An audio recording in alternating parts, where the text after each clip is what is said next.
When a woman shows high interest, most men take it as a sign that they've already won. They assume the hard part is over and now it's time to accelerate. Text her more, see her more, give her more compliments, open up emotionally, and try to secure the connection. But that's where they lose her. What they fail to grasp is that female interest isn't built on logic, it's emotional, fluid, and highly responsive to how she feels in your presence on a continuous basis. Her interest is like a spark, not a contract. It burns brightly in the beginning because of the unknown, the mystery, the possibility. But if a man gets too comfortable, too predictable, or starts acting like her attention is permanent, she subconsciously starts to retreat. It's not because she's flaky, it's because attraction is never static. The second a man thinks he has her, he starts behaving differently. He starts needing reassurance. He reaches out more often, hoping to keep the same emotional high going. But what he doesn't realize is that the high was built on uncertainty and emotional tension. And by trying to lock her down too quickly, he smothers the very energy that created the attraction in the first place. A woman's emotional system responds to how you carry yourself, how you make her feel not just once, but every time. She may have been highly interested yesterday, but if today your energy feels clingy, insecure, or overly invested, her desire will recalibrate. She starts pulling back and the man is left confused, thinking she was just playing games. But it wasn't a game, it was a shift in emotional tone. And men who don't understand that lose women not because they didn't try hard enough, but because they tried too hard after the interest was already sparked. Most men make the mistake of thinking pursuit means doing more. They believe that once a woman shows interest, they have to double their efforts, text her constantly, validate her more, prove their value. But real pursuit isn't about doing more. It's about how you do what you do. The energy behind your actions matters far more than the actions themselves. If you're reaching out from a place of fear of losing her, fear of her losing interest, fear of competition, she feel that. Women are emotionally intuitive. They pick up on insecurity without you saying a word. And when your pursuit stems from scarcity, it subtly tells her she's above you, that you're seeking her approval, that you need her validation. This creates an emotional imbalance that makes her feel superior, and attraction cannot survive in that dynamic. She doesn't want a man who chases out of fear. She wants a man who chooses her from strength. When you pursue from power, it shows in your tone, your timing, your presence. A confident man doesn't message 20 times a day. He sends one message with clarity and purpose. He doesn't drop everything to see her, he fits her into a life he already values. He doesn't validate her endlessly, he makes her feel special by being selective with his attention. This kind of pursuit keeps her on her toes. It makes her feel chosen, not chased. The difference is subtle, but the impact is massive. One is needy, the other is grounded. And the man who can master that difference becomes the one she respects, desires, and obsesses over. It's not about withholding affection. It's about ensuring your affection comes from a place of strength, not desperation. That's what makes your presence magnetic and your pursuit powerful. Doing more doesn't mean you're doing better. In fact, when it comes to maintaining a woman's attraction, it's often the opposite. Women don't get emotionally hooked by frequency, they get drawn in by meaning, by depth, by timing. You could compliment her every day and still fail to leave an impact. But one well-placed, thoughtful compliment that sees something no one else noticed, that stays with her, that hits her emotionally. This is the difference between being just another guy and being the man who lingers in her mind. It's not about overwhelming her with attention, it's about making your moments with her feel intentional and rare. When your energy is calm, your words are selective, and your timing is deliberate, she begins to sense that you're different. You're not trying to win her, simply expressing interest from a place of emotional control, and that is intoxicating to a woman.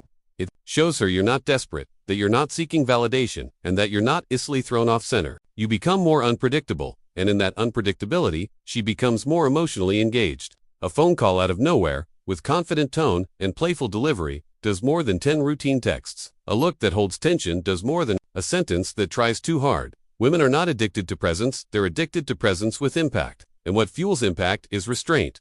When you show up, be fully there, but then pull back with purpose. Let your absence create space for her desire to build.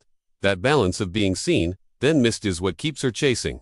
Because once she feels your attention is earned, not given freely, she begins to value it more. And the more she values your presence, the deeper her emotional investment grows. Desire doesn't survive in comfort, it thrives in tension. Not the kind born from drama or conflict, but the kind that lives in uncertainty, curiosity, and emotional polarity. A woman doesn't fantasize about a man who's always available, always predictable, always saying yes. She fantasizes about the man who makes her wonder, what's he thinking? Where does she stand with him? Why does his attention feel so good when it's there, and so noticeable when it's not? That's the emotional tension that keeps her mind locked on you.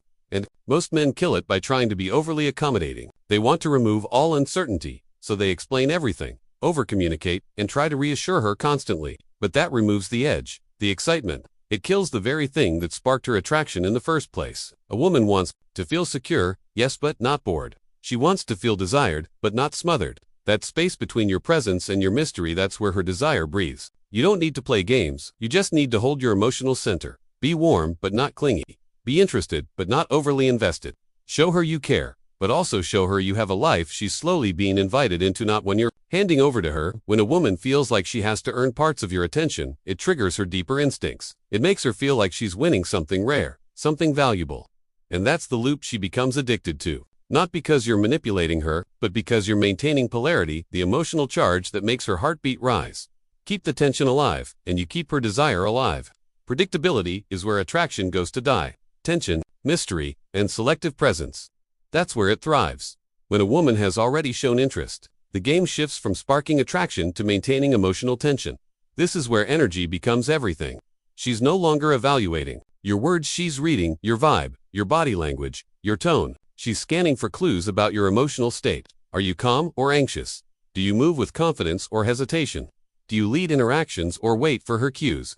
Women are deeply intuitive, and they pick up on energy without needing anything to be said. If your actions start coming from insecurity, your tone softens, your messages increase, and your attention becomes too accessible. She doesn't consciously think he's insecure, but she feels something has changed. Her emotional radar tells her that the man she was once excited about is slowly slipping into the realm of predictability and emotional dependence. And that's when she starts pulling back.